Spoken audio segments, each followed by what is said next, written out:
എല്ലാവർക്കും focus star PSCയിലേക്ക് സ്വാഗതം. ഇപ്പോൾ RRB, SSC അതുപോലെ കേരള PSC എല്ലാ ഇതിലും സ്റ്റെനോഗ്രാഫറിന്റെ സ്കിൽ ടെസ്റ്റിന് വേണ്ടിയിട്ട് വെയിറ്റ് ചെയ്യുന്ന പലരും ഉണ്ടാവും. അപ്പോൾ അവർക്ക് വേണ്ടിയിട്ടുള്ള ഒരു വീഡിയോ ആണിത്.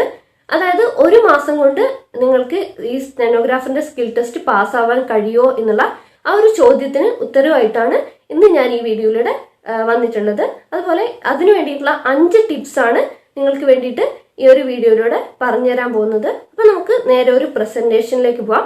പ്രസന്റേഷൻ വഴിയാണ് ഞാൻ നിങ്ങൾക്ക് ഈ 5 ടിപ്സ് പറഞ്ഞുതരാൻ പോകുന്നത്. ഈ ഒരു പ്രസന്റേഷനിലൂടെ നമ്മൾ നോക്കാൻ പോകുന്നത് ഒരു മാസം കൊണ്ട് 80 words per minute speed short and English എങ്ങനെ എഴുതാൻ കഴിയും, അതിൻ്റെ 5 ടിപ്സാണ് ഈ പ്രസന്റേഷനിലൂടെ ഞാൻ നിങ്ങൾക്കായിട്ട് പറഞ്ഞുതരാൻ പോകുന്നത്. അപ്പോൾ വീഡിയോ അവസാനം വരെ കാണുക. ആദ്യത്തെ ടിപ്പ് എന്ന് പറയുന്നത് ഗ്രാമലോഗ്സ് ആണ്. ഗ്രാമലോഗ്സ് എന്ന് പറഞ്ഞാൽ എല്ലാവർക്കും അറിയാം, അതായത് ഒരു സെൻറ്റൻസിൽ റിപ്പീറ്റഡ് ആയിട്ട് വരുന്ന വേർഡ്സ് ഒരു ചെറിയ ഒരു സിമ്പിൾ കൊണ്ട് റെപ്രസെൻ്റ് ചെയ്യുന്നതിനാണ് ഈ ഗ്രാമലോഗ്സ് എന്ന് പറയുന്നത്. അപ്പോൾ ഈ ഗ്രാമലോഗ്സ് പഠിച്ചു കഴിഞ്ഞാൽ നമുക്ക് ചെറിയൊരു സിമ്പിൾ വെച്ചിട്ട് ഒരു വലിയ വാക്ക് നമുക്ക് ഇൻഡിക്കേറ്റ് ചെയ്യാൻ പറ്റും. അപ്പോൾ സ്പീഡ് എഴുതുമ്പം ഈ ഗ്രാമലോഗ്സ് ഫുൾ ലിസ്റ്റ് പഠിച്ചു കഴിഞ്ഞാൽ ആ ഒരു വേർഡ്സ് ഗ്രാമലോഗ്സ് വരികയാണെങ്കിൽ നമുക്കത് യൂസ് ചെയ്യാൻ പറ്റും. അങ്ങനെ നമ്മളെ സ്പീഡ് ഇൻക്രീസ് ചെയ്യാൻ പറ്റും. അടുത്ത ടിപ്പ് എന്ന് പറയുന്നത് സ്പെഷ്യൽ കോൺട്രാക്ഷൻസ് ആണ്. സ്പെഷ്യൽ കോൺട്രാക്ഷൻസ് എന്നതുകൊണ്ട് ഉദ്ദേശിക്കുന്നത് വലിയ വാക്കുകളുടെ തുടക്കത്തിലുള്ള 2-3 സ്ട്രോക്ക് വെച്ചിട്ട് ആ ഒരു വാക്കിനെ റെപ്രസെൻ്റ് ചെയ്യുന്നതിനാണ് സ്പെഷ്യൽ കോൺട്രാക്ഷൻസ് എന്ന് പറയുന്നത്.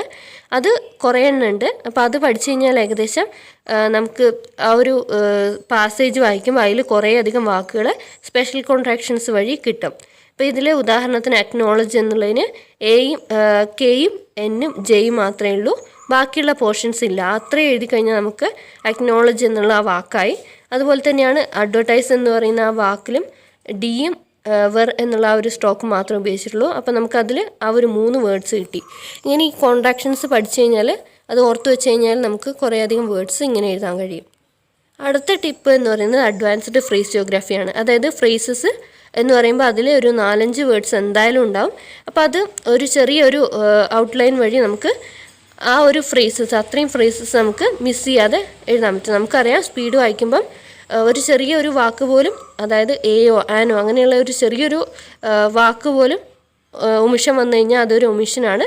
അപ്പോൾ ഇതിൽ ഈ ഒരു അഡ്വാൻസ്ഡ് ഫ്രേസിയോഗ്രാഫി പഠിക്കുന്നത് വഴി അങ്ങനെയുള്ള മിസ്റ്റേക്സ് വരാൻ ചാൻസ് കുറവാണ്. അപ്പോൾ ഇത് മുഴുവനായിട്ടും പഠിച്ചു കഴിഞ്ഞാൽ നമുക്ക് ഇങ്ങനെ വരുന്ന സെൻറ്റൻസുകളിൽ കുറേയധികം ഫ്രേസിയോഗ്രാഫി ഉണ്ടാവും. അപ്പോൾ അത് നമുക്ക് പെട്ടെന്ന് എഴുതാൻ പറ്റും. കൂട്ടിച്ചേർത്ത് എഴുതാമെന്ന് പറഞ്ഞാൽ നമുക്കിങ്ങനെ പെൻസിൽ കൈവിടാതെ എഴുതാൻ കഴിയും. അപ്പോൾ നമ്മളെ സ്പീഡ് താനെ ഇൻക്രീസ് ചെയ്യും.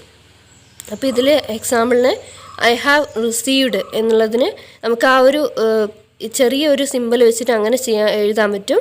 അപ്പോൾ ഇത് എന്താണെന്ന് വെച്ചാൽ നമ്മൾ സ്പീഡ്, അതായത് ഈ ഐ ഹാവ് റിസീവ്ഡ് എന്നുള്ള ആ ഔട്ട്ലൈന് അതുപോലെ എഴുതി കഴിഞ്ഞാൽ നമുക്ക് അവിടെ ഒരു വാക്കും മിസ്സായിട്ട് പോവില്ല. അപ്പോൾ ഇത് മുഴുവനായിട്ടും പഠിക്കുക.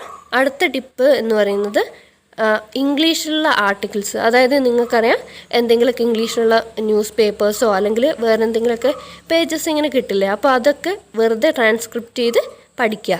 അതായത് അതൊക്കെ വെറുതെ നമ്മൾ എന്താ പറയുക ട്രാൻസ്ക്രൈബ് ചെയ്ത് പഠിക്കുക. അതായത് നമുക്കറിയാം ഇപ്പോൾ നമ്മൾ സ്പീഡ് എഴുതുമ്പോൾ നമുക്ക് കറക്റ്റായിട്ടുള്ള ഒരു ഔട്ട്ലൈൻ ആയിരിക്കില്ല എഴുതാൻ പറ്റുക. അപ്പോൾ ആ ഒരു സമയത്ത് നമ്മൾ എഴുതുന്ന ഔട്ട്ലൈൻ പിന്നീട് നമ്മൾ ട്രാൻസ്ക്രൈബ് ചെയ്യുമ്പോൾ ലോങ് ഹാൻഡിലേക്ക് ട്രാൻസ്ക്രൈബ് ചെയ്യുമ്പോൾ അത് കറക്റ്റ് മനസ്സിലാവണം. അപ്പോൾ നമ്മൾ ഈ ഇംഗ്ലീഷിലുള്ള ആർട്ടിക്കിൾസ് ഇങ്ങനെ നമ്മൾ ട്രാൻസ്ക്രിപ്റ്റ് ചെയ്ത് പഠിച്ചു കഴിഞ്ഞാൽ നമുക്ക് ഏകദേശം മനസ്സിലാവും. ഒരു ഇത് ഔട്ട്ലൈൻ എഴുതി കഴിഞ്ഞാൽ അതായിരിക്കും നമ്മൾ ആ ഒരു സമയത്ത് ഉദ്ദേശിച്ചത് എന്നുള്ളത് മനസ്സിലാക്കാൻ വേണ്ടിയിട്ട് കഴിയും.